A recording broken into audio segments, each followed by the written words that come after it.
레위기 5장. 누구든지 증인 선서를 하고 증인이 되어서 자기가 본 것이나 알고 있는 것을 사실대로 증언하지 않으면 죄가 되고 그는 거기에 대하여 책임을 져야 한다. 누구든지 부정한 모든 것, 곧 부정한 들짐승의 주검이나 부정한 집짐승의 주검이나 부정한 길짐승의 주검에 몸이 닿았을 경우에는 모르고 닿았다고 하더라도 그는 부정을 탄 사람이므로 깨닫는 대로 그 죄를 속하여야 한다.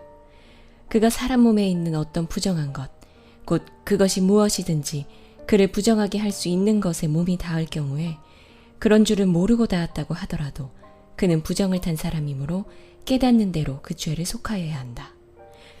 또 누구든지 생각 없이 입을 놀려 악한 일을 하겠다거나 착한 일을 하겠다고 맹세할 때에 비록 그것이 생각 없이 한 맹세일지라도 그렇게 말한 사실을 잊고 있다가 뒤늦게 알고서 자기의 죄를 깨달으면 그 죄를 속하여야 한다. 사람이 위에서 말한 것들 가운데서 어느 하나에라도 잘못이 있으면 그는 자기가 어떻게 죄를 지었는지를 고백하여야 하고 자기가 저지른 죄에 대한 보상으로 주에게 속건제물을 바쳐야 한다. 그는 양떼 가운데서 암컷 한 마리나 염소떼 가운데서 암컷 한 마리를 골라서 속죄 제물로 바쳐야 한다. 제사장이 속죄 제물을 바쳐서 그의 죄를 속하여 주면 그는 용서받는다.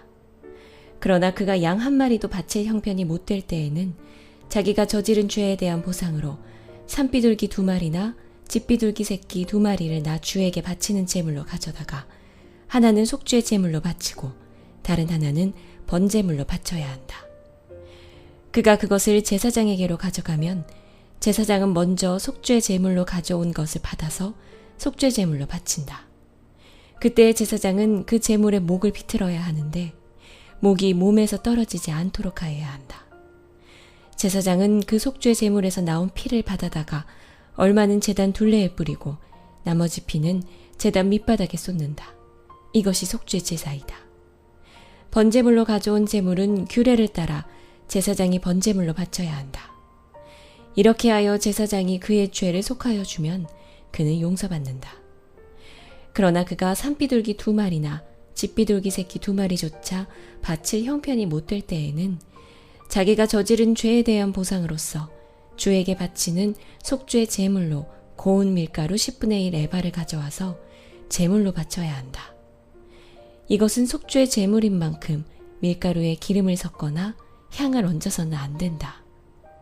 그가 이렇게 준비해서 제사장에게 가져가면 제사장은 그 제물에서 한 줌을 덜어내어 제물로 모두 바치는 정성의 표시로 제단 위 주에게 살라 바치는 제물 위에 얹어 불살라야 한다.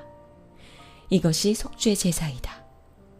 해서는 안 되는 것 가운데서 어느 하나라도 어겨 잘못을 저질렀을 때에 이렇게 하여 제사장이 그의 죄를 속하여 주면 그는 용서를 받는다. 나머지 제물은 곡식 제물에서처럼 제사장의 몫이 된다. 주님께서 모세에게 말씀하셨다. 누구든지 주에게 거룩한 제물을 바치는데 어느 하나라도 성실하지 못하여 실수로 죄를 저지르면 그는 주에게 바칠 속건 제물로 가축대에서 흠없는 순양 1마리를 가져와야 한다. 성소의 세겔 표준을 따르면 속건 제물의 값이 은 몇 세겔이 되는지는 네가 정하여 주어라.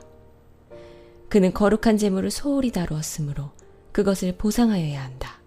그러려면 그는 자기가 바쳐야 할 것의 5분의 1을 보태어 그것을 제사장에게로 가져가야 한다. 제사장이 속건 제물인 순양에 해당하는 벌금을 받고서 그의 죄를 속하여 주면 그는 용서를 받는다. 나 주가 하지 말라고 명한 것 가운데서 어떤 것을 하여 잘못을 저질렀으면 비록 그가 그것이 금지된 것인 줄을 몰랐다고 하더라도 그에게는 허물이 있다. 그는 자기가 저지른 악행의 결과에 책임을 져야 한다. 그는 가축대에서 흠없는 순양 1마리를 제사장에게 가져가야 한다. 속건 제물로 바치는 값은 네가 정하여 주어라. 그리하여 그가 알지 못하고 실수로 저지른 잘못은 제사장이 그의 죄를 속하여 주면 그는 용서를 받는다. 이것이 속건 제사이다. 그는 주를 거역하였으니 이 일에 책임을 져야 한다.